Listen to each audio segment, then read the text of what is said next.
Allô, aujourd'hui je vais faire du blé. Voilà, c'est du blé. Il n'y en a pas plus entier que ça. Mais nous autres, on a toujours, on appelle ça du blé. Mais j'ai vu sur les sacs, ils appellent ça du bulgur ou du boulgour. Boulgour ou bulgur. Alors, bon, c'est du blé. On apprête ça comme du riz. On peut le faire sans les haricots, sans pois ou avec. Aujourd'hui, je vais le faire comme un riz collé. Ça, du riz avec du pois. Mais c'est du blé avec du pois. Du blé avec pois, on dit. J'ai ici le romaine ou haricot pinto. Il y a toutes sortes de noms. Mais nous autres, on dit du pois beurre. Alors, voilà. Je vais mettre de la crème de coco. Ça vient en bloc, en petit rectangle comme ça. J'ai coupé un morceau. Puis, et avec tous les épices qu'on met d'habitude dans la nourriture. Alors, pour commencer, je vais mettre un peu de l'huile d'olive ou de l'huile végétale, ce que vous avez, avec un petit peu de beurre dans mon chaudron. Alors, un peu de l'huile, un peu de beurre, ou l'huile d'olive ou l'huile végétale, du beurre ou de la margarine, c'est correct aussi. Ici, dans ma moitié, le pilon, on dit, j'ai de l'ail, du persil, oignon vert et un peu d'oignon, pilé grossièrement. Je vais mettre ça dans mon huile. Ou sinon, vous prenez des épices blendées, si vous en avez. Les tout trempés.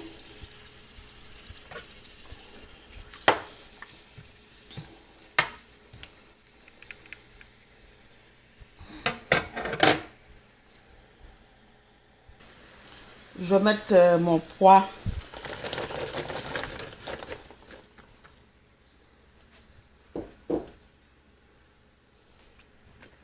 Et ma crème de coco. On va laisser tout ça revenir dans les épices, l'huile et le beurre pendant quelques instants. Je vais augmenter un petit peu le feu. Et pendant ce temps-là, on va mettre toutes les épices sèches. Alors, dans mon chaudron, il y a l'huile, le beurre, les pois, c'est les romaines, pois beurre, c'est mes épices pilées, persil, ail, oignon vert et un petit peu d'oignon, des petites crèmes de coco. Et là, on va ajouter les épices sèches. Les épices en poudre. Je vais mettre base de poulet, un petit peu de base de crevettes, curcuma, paprika, clou de girofle moulu, du poivre et évidemment du sel. Fait que je vais mettre tout ça dans mon chaudron qui a mon mélange de pois et crème de coco et tout. Alors, j'ai déjà mis base de poulet et base de crevettes. Là, je vais ajouter un peu de curcuma, paprika. Ils ont une cuillerée à thé, du poivre, genre 2 pincées de clou de girofle moulu. C'est une épice quand même assez fort. Donc, base de poulet, base de crevettes, curcuma, paprika, clou de girofle moulu, poivre, sel. Et on brasse ça. Ça sent déjà bon hein, avec la crème de coco qui est en train de fondre tout doucement. Il faut laisser revenir quelques instants. Et ensuite, on va ajouter l'eau pour le blé. Je vais mettre une branche de thym aussi.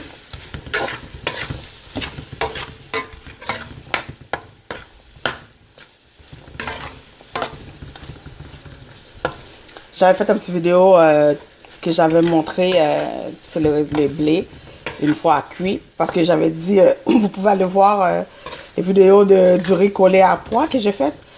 Du riz avec du pois. Parce que c'est à peu près, c'est la même chose. Pas à peu près, c'est exactement le même,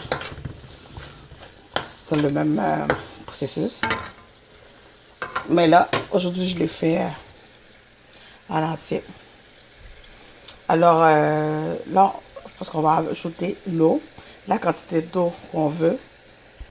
Alors, c'est ça la quantité de blé que je vais mettre. Nous autres, on va à l'œil, hein. On vide les blés dans un bol, la quantité qu'on pense qu'on veut, puis ensuite, on met l'eau à l'œil, là. Du blé, j'aime ça, j'aime pas ça pâteux. Tu sais, quand ça colle ensemble, on aime ça quand c'est, comment on dit, nous autres, on dit grainé. pas collé, pas pâteux. Alors, on met moins d'eau. Disons, si on a 3 tasses de blé, on va mettre, disons, 1 tasse et demie d'eau. Vous voyez, c'est juste comme ça. Alors, je ajoute mon eau dans mon mélange d'épices, le pois. Alors, j'ai ajouté mon eau. Ici, j'ai 4 tasses d'eau, ce serait pas suffisant. Je vais ajouter un autre 4 tasses encore parce que je pense que j'ai beaucoup de blé. Alors voilà, j'ai ajouté un autre 4 tasses encore. Et je pense que ça va être correct. Vu que le blé, on dit qu'on n'aime pas ça quand c'est pâteux. Alors, on met, disons, 2 pour 1. Si vous avez 2 tasses de blé, vous ajoutez 1 tasse d'eau. Vous mettez 1 tasse d'eau. Ça devrait être correct. Fait que moi, je pense que mon eau, ça va être correct. Parce que le blé, là, on veut qu'il soit vraiment grainé. C'est ce qu'on dit. Grainé, pas pâteux. Alors, mon eau bout à grand bouillon, c'est le temps d'ajouter le blé. Vous voyez que c'est humide, que c'est mouillé, parce que je l'ai lavé. On met notre blé dans un bol, dans un gros bol. On ouvre l'eau. L'eau est tiède, froide. On lave vraiment avec les mains. Quand c'est rempli d'eau, on lave, on fait comme ça. Ensuite, on jette l'eau. On sert de notre main, on tient le bol et puis on sert de l'autre main comme passoire. Ou sinon, vous prenez carrément un passoire si vous ne voulez pas perdre le blé. Puis vous faites le processus au moins, vous répétez l'étape au moins 2-3 fois pour que ce soit vraiment bien lavé. Alors là, je vais ajouter mon blé.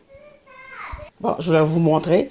Si on met de l'eau dans notre bol qui a le blé, du riz et du blé, on fait la même chose. Puis on lave comme ça avec les mains. Et ensuite, on jette l'eau. Soit on met une passoire ou bien si on prend le bol, puis avec l'autre main, on se sert de notre main comme passoire. C'est comme ça. Vous voyez? Comme pour le riz, il faut toujours attendre que l'eau bout à grand bouillon. Ben, du riz, maïs moulu, dans le fond, toutes les... Alors là, j'ai ajouté mon blé. Je sers une cuillère ou les mains directement. Bon, une fois que tout le blé a été ajouté, comme pour le riz, si vous voyez la quantité que vous avez mis dépasse, ça fait comme un iceberg aussi. Tu sais, ça dépasse le niveau de liquide que vous avez dans le chaudron. Ben, c'est une bonne... pour nous, c'est une bonne indication que c'est la bonne quantité qu'il faut mettre. Ça va pas être trop, ça va pas être pâteux. Alors après, on brasse pour que ça colle pas. Comme il faut.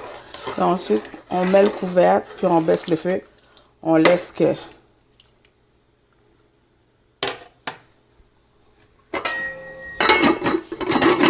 Je baisse mon feu à moyen. Et puis on laisse mijoter comme ça. Ça va cuire, l'eau va complètement évaporer. Puis on goûte aussi. S'il manque du sel, on rajoute un peu.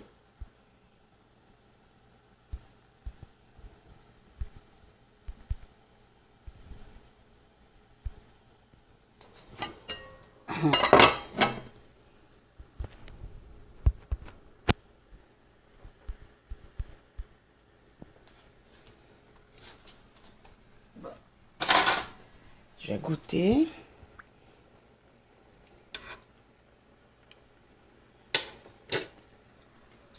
Je vais ajouter un petit peu de sel.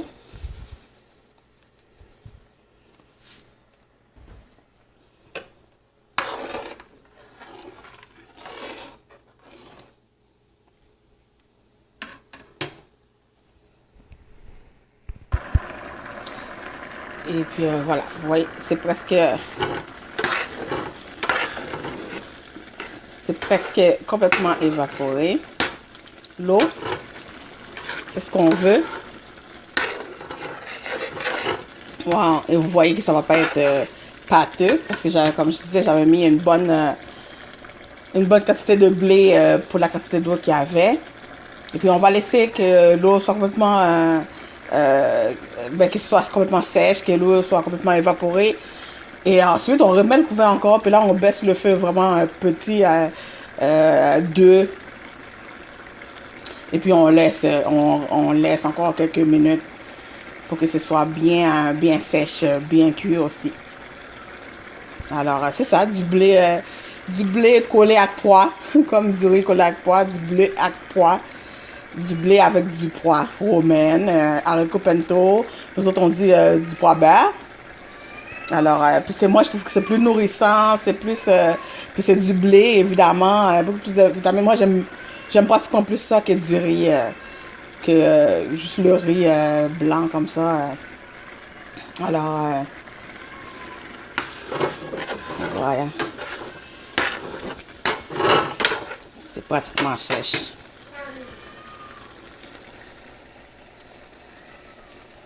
Du blé avec du pois.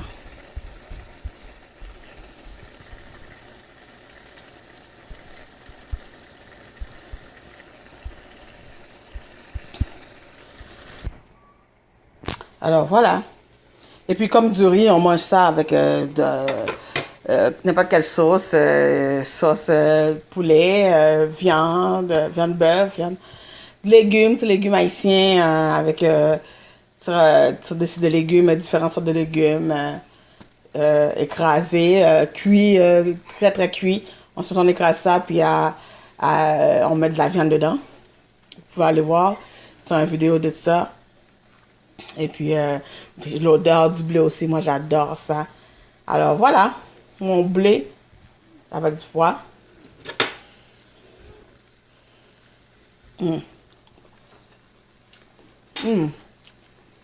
Là, vous voyez que l'eau est complètement évaporée. Je vais remettre la couverte. On baisse le feu sur le petit feu doux doucement. Puis on laisse complètement sèche. On laisse complètement... puis ça va cuire complètement.